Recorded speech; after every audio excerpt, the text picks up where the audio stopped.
Listen carefully, because what I'm about to tell you will make your blood boil. Right now, at this very second, there's someone sitting in your office making double your salary. Same job, same hours, maybe even less skill. The only difference? They know something you don't, and HR is making absolutely sure you never figure it out. You think your employer cares about fair pay? You think HR is there to protect you? You think working hard and being loyal will lead to wealth? Stop. Just stop.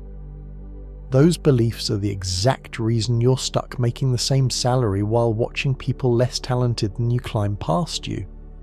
Those beliefs are chains wrapped around your bank account, and HR handed them to you with a smile on day one.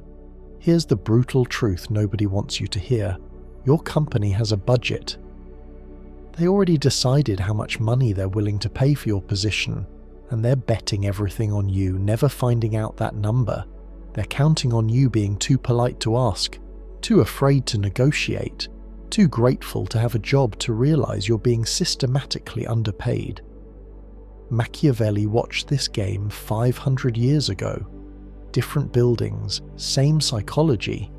He saw how those in power stay in power by controlling information, by keeping the masses grateful for scraps while the informed few take everything. Today, that ends for you. In the next hour, you're going to learn 7 dark truths about money that HR departments worldwide don't want employees to discover. Not because these truths are illegal, but because once you know them, you become uncontrollable. You stop accepting their first offer. You stop believing their budget constraint story. You stop being the employee they can easily manipulate.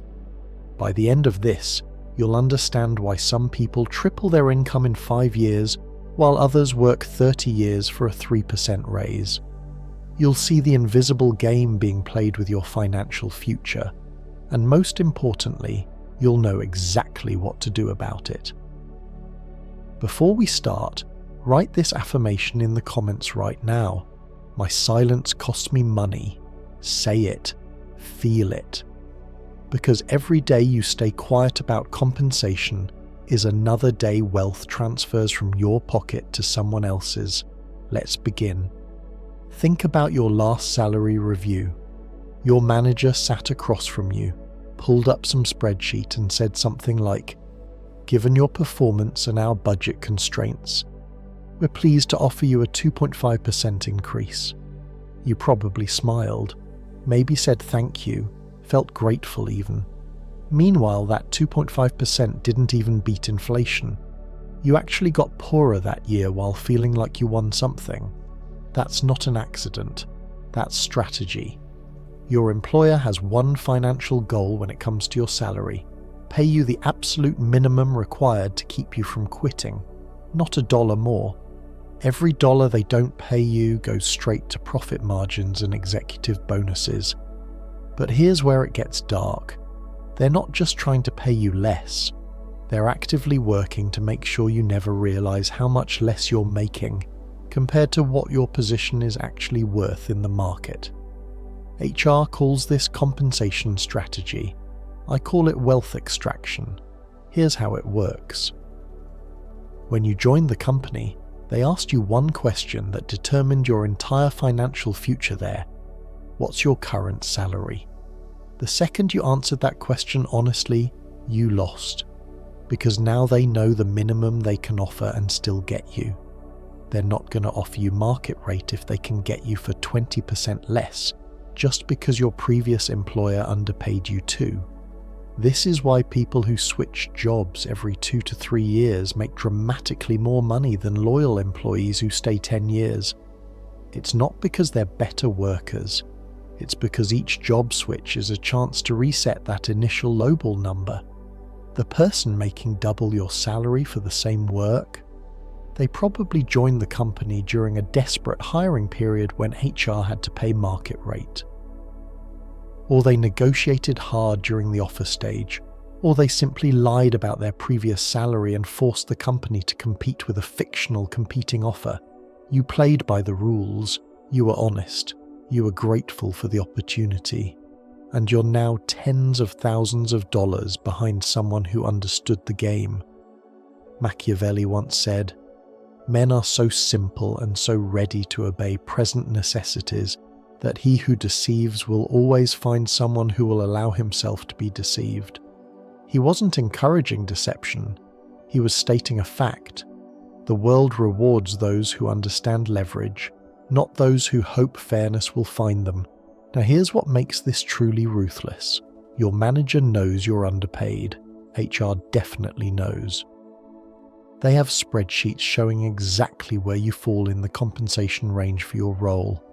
They see that you're at the 40th percentile while the new hire is at the 75th percentile. They're not going to tell you that. They're going to keep offering you those 2.5% raises and hope you never do the math. Hope you never look at job postings for your exact role, paying 40% more. Hope you stay comfortable just long enough that you become too risk-averse to leave. This is the first truth. Your salary has nothing to do with your value and everything to do with their leverage. And the only way to break this pattern is to understand that employment is not loyalty. It's a transaction. They buy your time and skills at the lowest possible price. Your job is to sell at the highest possible price. Every single time you accept their offer without negotiation, you're telling them that price is acceptable. You're training them that you'll work for less than you're worth, and they will absolutely take advantage of that training. So what's the solution? Simple but uncomfortable. You need to know your market value before they make any offer. You need to have a number in mind that's based on data, not hope, and you need to be willing to walk away if they won't meet it. Because here's the paradox that changes everything. The moment you become willing to leave is the moment they start paying you to stay. The employee who's comfortable leaving has all the power. The employee who's afraid to leave has none. Your financial future isn't determined by how hard you work. It's determined by how well you understand the compensation game and how willing you are to play it strategically instead of emotionally. Drop this affirmation in the comments. I negotiate everything. Now that you understand your salary is a negotiation, not a reward, let's talk about something even more dangerous, the benefits trap. You know that benefits package HR spent an hour explaining during your onboarding. The health insurance, the 401k a match, the gym membership, the free coffee. They weren't selling you benefits. They were buying your silence about compensation. Here's how this works psychologically. When you're evaluating a job offer, you're looking at two numbers, salary and total compensation. Salary's obvious. That's the money hitting your bank account. Total compensation includes all the benefits, and HR works very hard to make that number look massive. Your total compensation package is actually $95,000 when you include benefits, they'll say, even though your salary is only $70,000. Sounds great until you realize something. Most of those benefits cost the company a fraction of what they claim they're worth, and none of them help you build wealth. That health insurance they're valuing at $12,000, it costs them $4,000 because they buy it in bulk. That gym membership they're counting as $600 in value, they pay $200 because it's a corporate rate. The 401k match they're bragging about, it's capped so low that it barely matters, and it vests over 4 years, so you'll probably leave before you get it all. Meanwhile, they're using these inflated benefit values to justify paying you less in actual money. Money you could invest, money you could use to start a business, money that compounds into wealth. Benefits don't compound. Benefits don't build equity. Benefits don't create financial freedom. Only money does that. But here's the truly dark part. Those benefits also trap you. That health insurance keeps you from quitting. Those unvested 401k dollars keep you staying just 1 more year. That PTO policy makes you afraid to interview during work hours. They're not generous perks. They're golden handcuffs designed to reduce employee turnover without actually paying more. Think about this. You have 15 days of PTO. Sounds reasonable, but you're too busy to use them all. And when you do take time off, you're answering emails because nobody else can do your job. So those 15 days are really just 15 days where you work from your phone instead of your desk. The company counts them as a benefit. You experience them as stress. Or consider the 401k match. They match 3% of your salary up to 6% contribution. Sounds amazing until you realize that 3% of your underpaid salary is almost nothing, and you're locking that money away for 30 years while they get to use the tax benefits immediately. Meanwhile, if they just paid you 10% more in salary, you could invest that money however you want, access it when you need it, and actually build wealth on your terms. Machiavelli understood this principle perfectly. He wrote, "Men are more ready to repay an injury than a benefit because gratitude is a burden and revenge a pleasure." What he meant was that people don't value what's given freely. They value what costs something, and those free benefits, they cost you money, real money that never hits your account. The executives making 10 times your salary aren't excited about the gym membership. They're negotiating for stock options, bonuses, and cash compensation. Because they understand that benefits are how companies pay less while making you feel like you're getting more. So what do? You stop counting benefits as real compensation. When evaluating an offer, you look at base salary and cash bonuses only. Everything else is noise designed to distract you from the real number, and when negotiating, you push for cash first, always. If they say they can't increase salary but can add benefits, you walk away or push harder, because benefits flexibility means they have money budgeted. They just don't want to give it to you in the form that actually builds wealth. Here's the uncomfortable truth. That coworker making more than you probably has a worse benefits package. Why? Because they negotiated hard for salary and didn't care about the corporate gym. They understood that $10,000 more in salary beats any benefits package they could offer. The benefits trap keeps average employees comfortable and broke. High earners ignore the trap and focus on money that compounds. Which one are you going to be? Drop this affirmation in the comments. Cash over comfort. Let's talk about something that's going to make you angry. Performance reviews. You think they're about your performance? You think your manager is objectively evaluating your contributions and rewarding you fairly? They're not. Performance reviews are budget allocation theatre. Your manager has a fixed pool of money for raises. They already decided who's getting what before they ever sat down to evaluate anyone. The review process is just the story they tell to justify decisions that were already made. Here's how it actually works behind closed doors. Your manager gets told they have, let's say, $30,000 total for raises across a team of 10 people. That's an average of $3,000 per person, roughly a 3 to 4% increase. But they're not going to give everyone the same raise. That wouldn't create competition or give them leverage, so they distribute it unevenly. The person threatening to leave gets $6,000. The new hire who they're trying to retain gets $5,000. The reliable person who never complains gets $2,000. And you, the loyal high performer who never makes noise, you get $1,000 and a speech about how valuable you are. The performance review is where they justify that predetermined number. They'll find something to criticize so you don't feel like you deserve more. They'll compare you to arbitrary standards that nobody actually meets. They'll tell you you're meeting expectations even though you're carrying the team. Why? Because exceeds expectations means they have to pay more, and they already allocated your raise to someone else.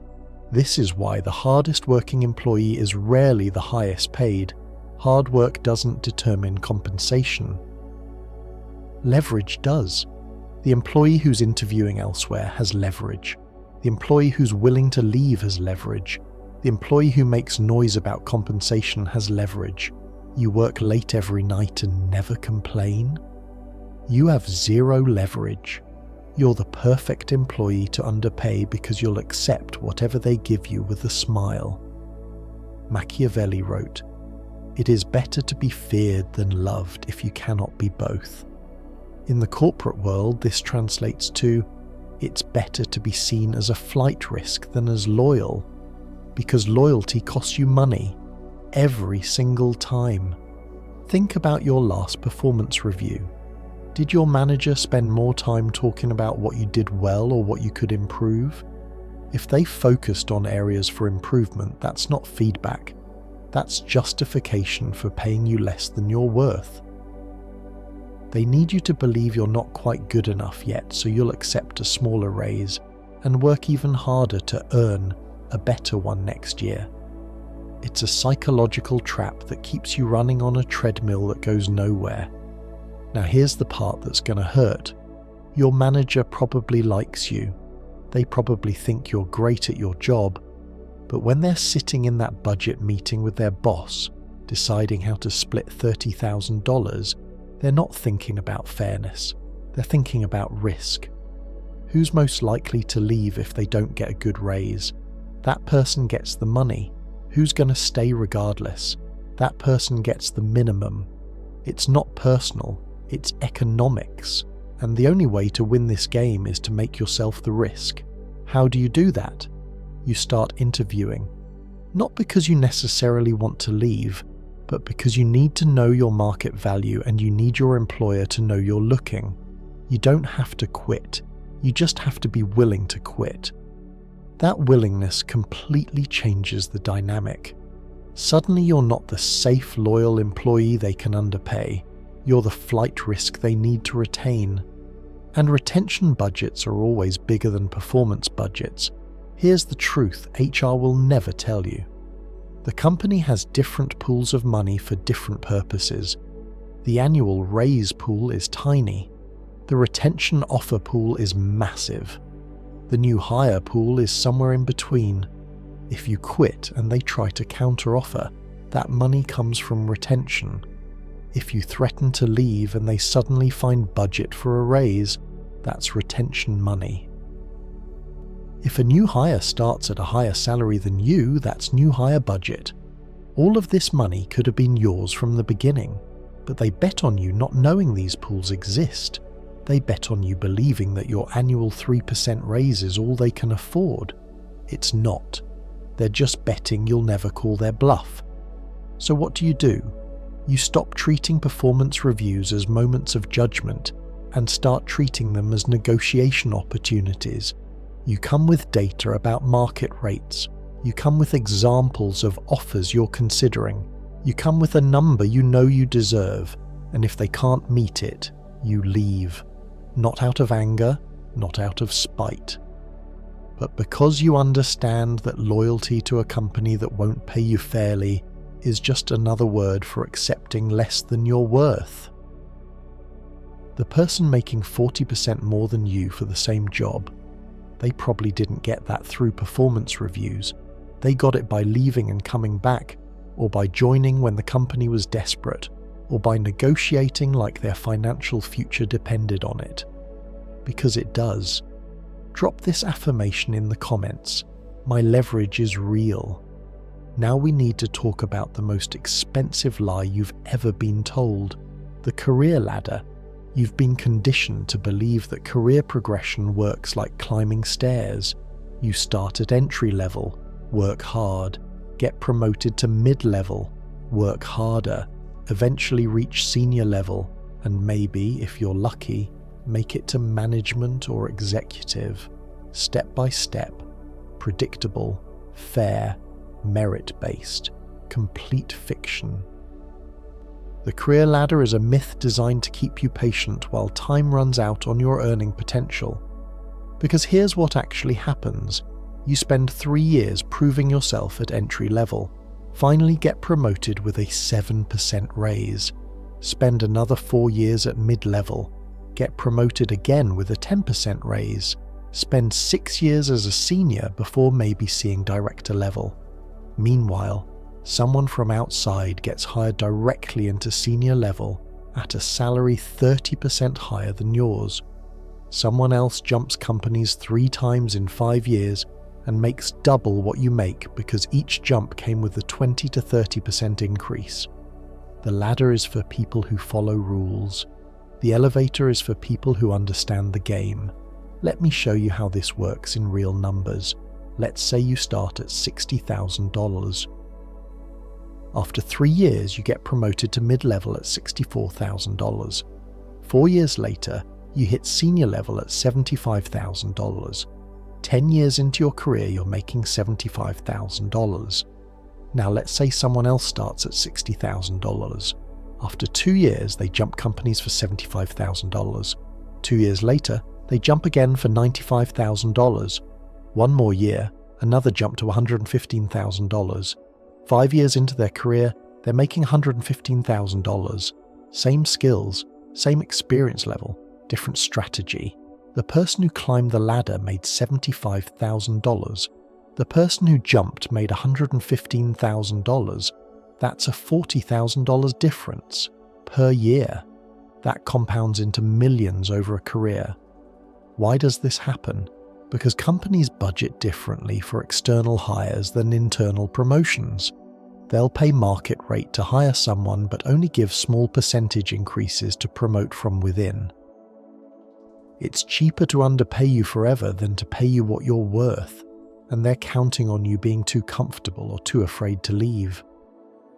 Machiavelli wrote, "A prince who wishes to maintain his power must learn not to be good and to use that knowledge according to necessity." In the corporate world, this means you must learn when to abandon loyalty and use your mobility strategically.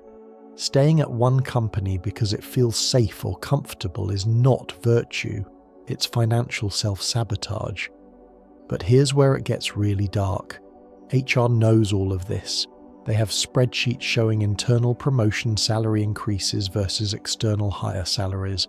They see that they're paying new hires 20 to 30% more than people promoted internally for the same role. They don't fix it because they don't have to. Most employees don't leave. Most employees believe in the ladder. Most employees think loyalty will eventually pay off. It won't. Your company will happily let you leave, realize they need to pay market rate to replace you, hire someone less experienced for more money, and never once consider that they could have just paid you fairly. This isn't evil, it's economics. They're optimizing for profit. You need to optimize for wealth. So what does this mean practically? It means you need to treat your career like a series of strategic moves, not a ladder to climb. Every 2 to 3 years, you should be evaluating your market value and considering external opportunities, not because you're disloyal, because you're not stupid. The person who stays at one company for 10 years will make less than someone who switches jobs 3 times in 10 years. This isn't opinion, it's data. Study after study shows that job switchers dramatically out-earn job loyalists. But switching isn't enough. You need to switch strategically. You need to know your market value before you interview. You need to negotiate every offer aggressively. You need to treat each move as a chance to reset your compensation at market rate. And here's the paradox. The more willing you are to leave, the more likely you are to get paid well to stay. Because the second you have a competing offer, suddenly your company finds budget they swore didn't exist. That budget was always there. They just didn't want to use it on you until you forced them to. So stop climbing the ladder. Start playing chess. Every move should increase your market value, your skills, or your compensation. If it's not doing at least one of those 3 things, you're wasting time.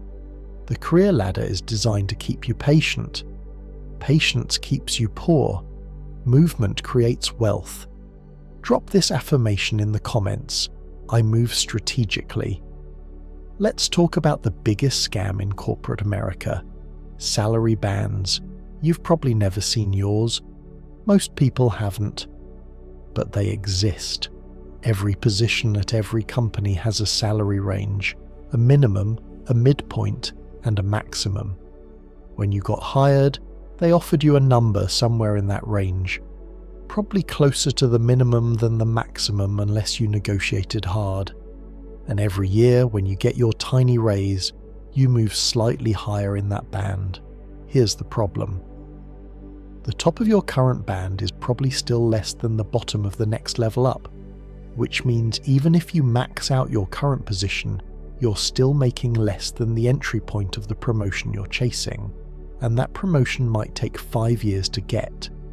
Meanwhile, the person hired externally at the next level started at the bottom of their band, which is higher than the top of yours.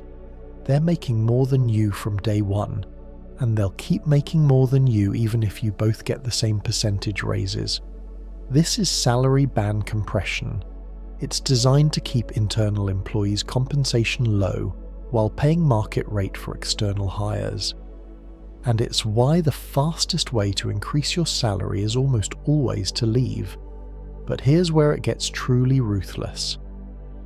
Your manager probably can't promote you outside of your current band without special approval, even if they want to pay you more, even if you deserve it, even if you're doing the work of someone 2 levels above you. They're locked into those bands. The system is designed to underpay you. Your manager can't fix it even if they want to. The only person who can fix it is you, by leaving. Machiavelli once said, "Wise men say, and not without reason, that whoever wishes to foresee the future must consult the past." Look at your salary history. How much have you increased in the last 5 years through raises and promotions? Now look at job postings for your current role. How much more would you make if you joined a new company today? That difference is the cost of loyalty, and I guarantee it's more than you think. Now here's what HR doesn't want you to know about salary bands. They're not fixed by law or economics. They're arbitrary numbers created by compensation committees who are incentivized to keep them as low as possible, and those bands get adjusted periodically based on market conditions. But your salary doesn't automatically adjust with them. If the band for your role increases 20% because of market pressure, you still keep your old salary unless you negotiate for more or leave. This is why you see wild discrepancies in pay for people doing the same job. They were hired at different times when the bands were different, or they negotiated better, or they switched companies.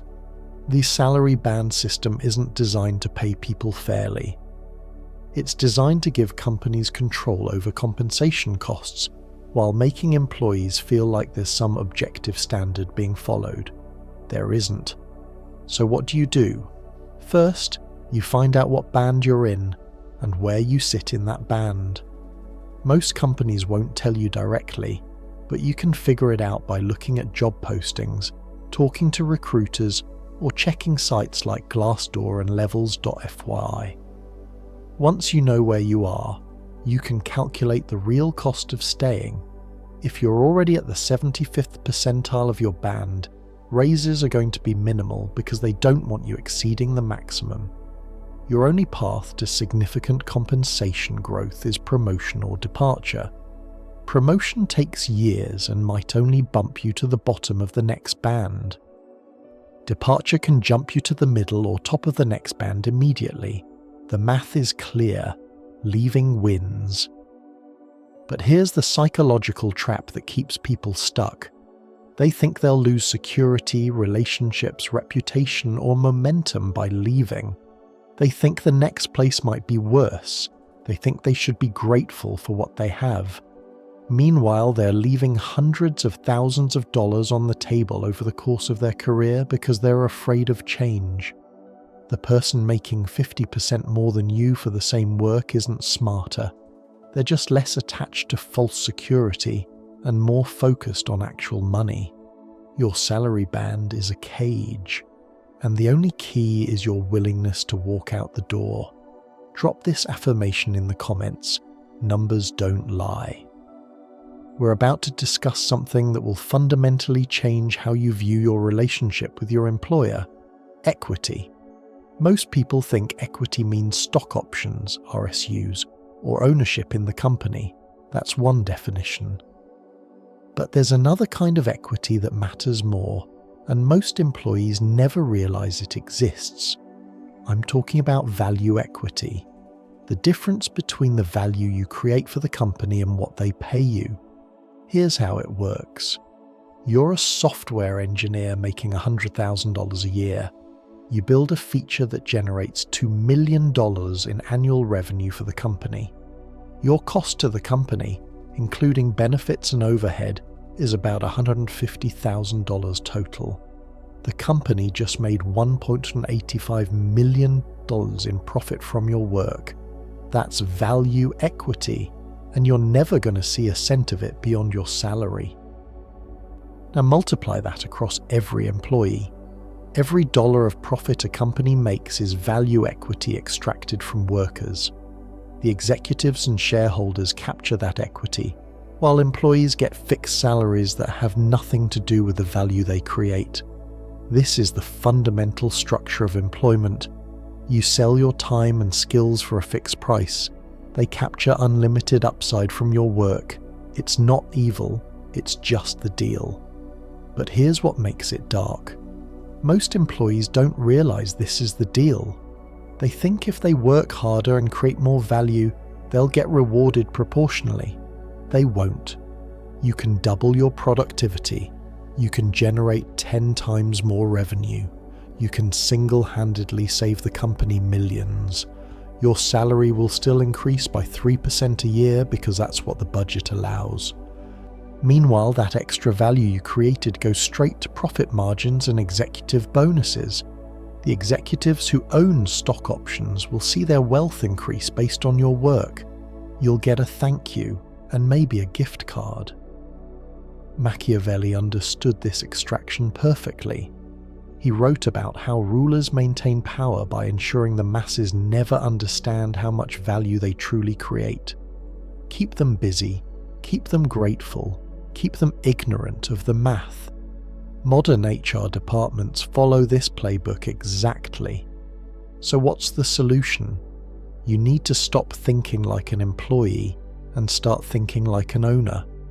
This doesn't mean you quit your job tomorrow to start a business. It means you recognize that employment is an exchange, and you should optimize that exchange for maximum personal benefit. How do you do that? You stop giving away value equity for free. When you're creating significant value for the company, you negotiate compensation increases tied to that value. You document your contributions. You quantify your impact in revenue or cost savings. And you use that data to demand more money. If they won't pay you proportionally to the value you create, you take that value creation ability to someone who will. Or you start building your own equity through side businesses, investments, or ventures. Because here's the brutal truth. You'll never get rich working for someone else. Never. The math doesn't work. Even high salaries are nothing compared to ownership equity. The person making $500,000 a year in salary sounds rich, but they're broke compared to the person who owns even 1% equity in a company worth $100 million. That's $1 million in wealth, and it compounds. Salaries traded for time. You stop working, you stop getting paid. Equity compounds. It grows whether you're working or sleeping. It can be sold, leveraged, or passed down. This is why wealthy people obsess over ownership and everyone else obsesses over salary. Different game, different outcome. Now, most people can't start with equity.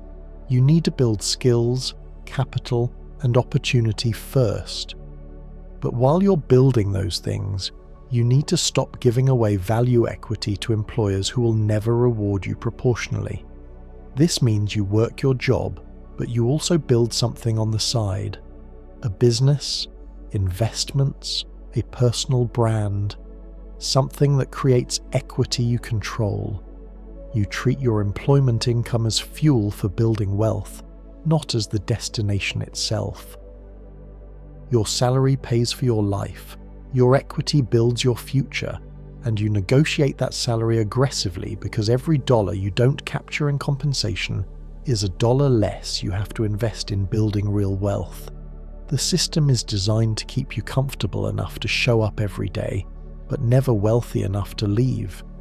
Your job is to use the system to build what frees you from the system. That's not disloyalty, that's financial intelligence. Drop this affirmation in the comments. I build equity. We've reached the final truth, and this one might be the hardest to accept. Your time is being stolen, and you're letting it happen. Right now, you're probably trading the best hours of your best years for money that barely covers your expenses. You wake up, work 8 to 10 hours, commute, handle obligations, collapse, and repeat. 5 days a week, 50 weeks a year, 40 years of your life, and at the end of those 40 years, if you're lucky, you might have enough saved to retire comfortably. Maybe, if nothing goes wrong, if the economy cooperates, if your health holds. That's the plan society sold you. Work now, live later, sacrifice today for security tomorrow. But here's what they didn't tell you. Most people never make it to later. They die before retirement, or they retire too broken to enjoy it, or they retire only to realize they don't know who they are without work. Meanwhile, the wealthiest people figured out a different path. They don't trade time for money. They use money to buy back time. They build systems that generate income without their direct involvement. They invest in assets that compound while they sleep. Same 24 hours in a day, completely different relationship with time and money. The person still trading time for money at 60 is not there because they didn't work hard enough. They're there because they never understood that time is the only asset you can't get back. Your employer understands this perfectly. That's why they structure jobs to consume as much of your time as possible. Meetings that could be emails, processes that should be automated, expectations that you'll be available evenings and weekends. They want you too busy to think, too tired to plan, and too trapped to leave. Machiavelli wrote, "Whoever wishes to go far must be ruthless with time, for time wasted is power lost forever. Every hour you spend in a job that underpays you is an hour stolen from building something that could free you. Every year you stay comfortable is a year lost in compound growth. Every decade you wait to start investing or building is a decade you'll never get back. Time is not just money, time is life itself, and you're selling it cheap. So what's the move? You need to fundamentally shift how you think about work and money. Employment is not a career. It's a temporary funding source for building real wealth. Your job should pay you enough to cover expenses and invest aggressively. That's it. If it's not doing that, you're in the wrong job. Every dollar you make above your living expenses should go into assets that compound. Stocks, real estate, businesses, anything that generates passive income or appreciates over time. Your goal is not to retire at 65. Your goal is to build enough passive income to make work optional as quickly as possible. Some people do this in 10 years, some in 20. Some never do it because they never start. The difference isn't talent or luck. It's understanding that time spent trading hours for dollars is time lost that could be spent building systems that generate dollars without hours. This means you stop chasing salary increases that sound impressive, but don't change your financial reality. A $10,000 raise sounds great until you realize it's $600 a month after taxes. That won't change your life. You start chasing opportunities that multiply wealth, learning high-income skills, building businesses, investing systematically, creating multiple income streams. You treat your employer like a client, not a parent.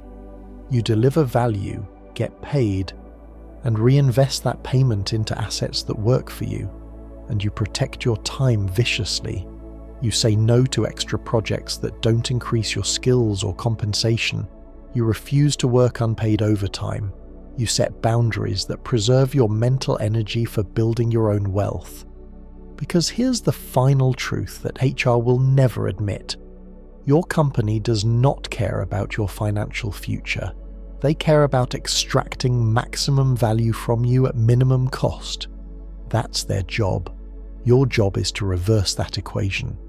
Extract maximum value from them while preserving your time and energy for building what actually matters.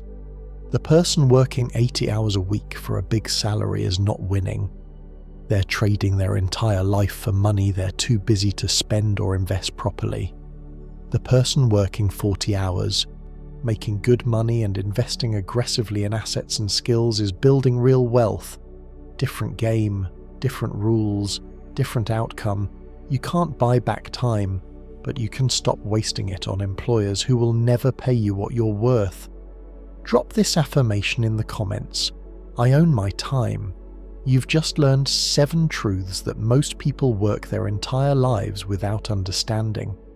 You now see the game that's been played with your money, your time, and your future. Your salary is a negotiation, not a reward. Benefits are handcuffs, not perks. Performance reviews are budget theatre, not merit assessments. The career ladder is a myth designed to keep you patient. Salary bands are cages that prevent fair compensation. Equity is being extracted from you every single day. And your time is the asset you can never replace. These aren't conspiracy theories. They're structural realities of how employment works. And the reason HR doesn't want you to know them is simple. Informed employees are expensive employees. The moment you understand your market value and are willing to negotiate, costs go up. The moment you recognize benefits aren't real compensation, you demand cash.